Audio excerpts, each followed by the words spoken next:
and Civil Rights will come to order. Without objection, the chair is authorized to declare a recess of the subcommittee at any time. I welcome everyone to today's hearing on the implications of Brnovich versus Democratic National Committee and potential legislative responses. I'd like to remind members that we have established an email address and distribution list dedicated to circulating exhibits, motions, or other written materials that members might want to offer as part of our hearing today. That would be judiciarydocs@mail.house.gov. And we will distribute them to members and staff as quickly as we can.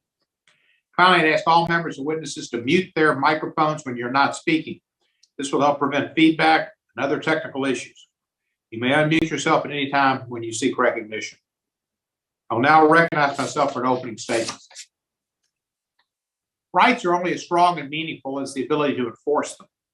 Among the most fundamental rights in our country is the right to vote, free from discrimination based on race or ethnicity.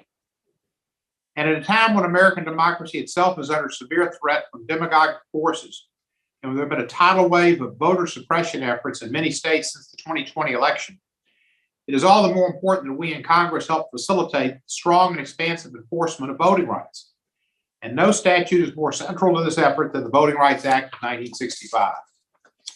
Yet 2 weeks ago, the Supreme Court's conservative majority reiterated its hostility to the VRA's central purpose of eradicating race discrimination in voting by further undermining the Act's enforcement mechanisms in Brnovich v. Democratic National Committee.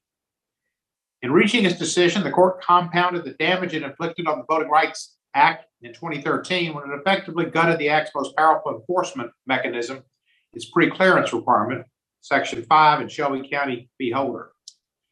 In Brnovich, the court upheld 2 Arizona voting measures in the face of legal challenges brought pursuant to Section 2 of the VRA, alleging that these measures denied or abridged minority citizens' voting rights on account of race or ethnicity. That's what this Section 2 is about.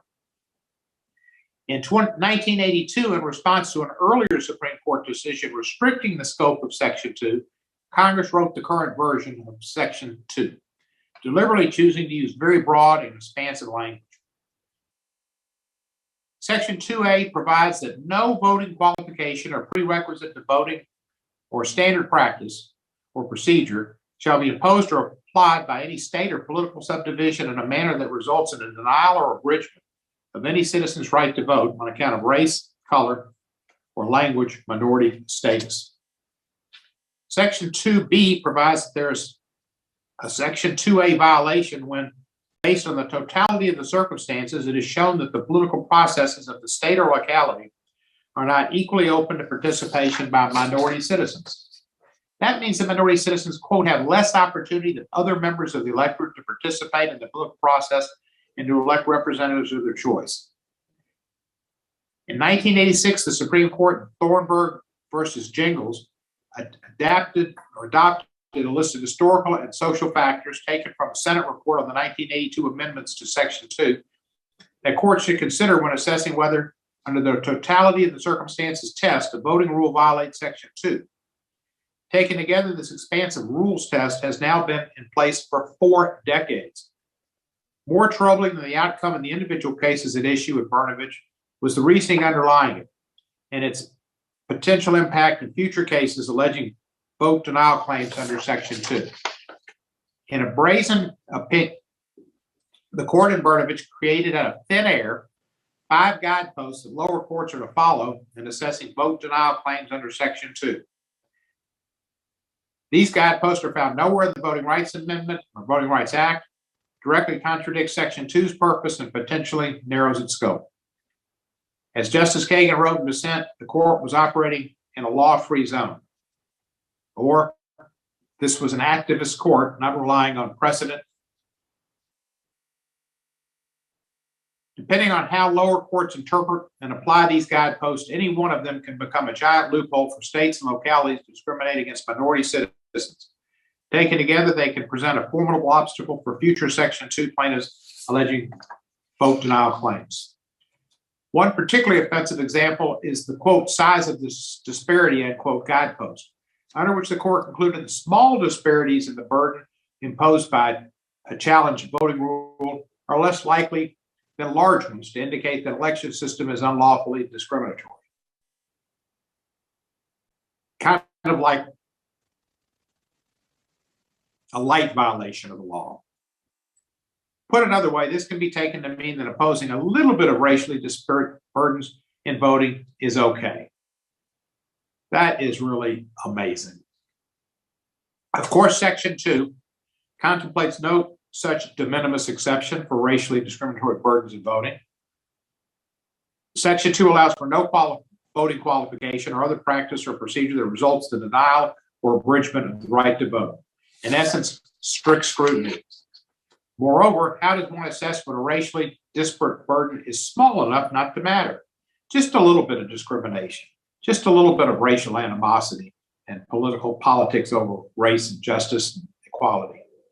The court provides no answer, leaving the door wide open for voting rights defendants to make the argument and for lower courts to accept that many kinds of racially disparate burdens are too small to violate Section 2.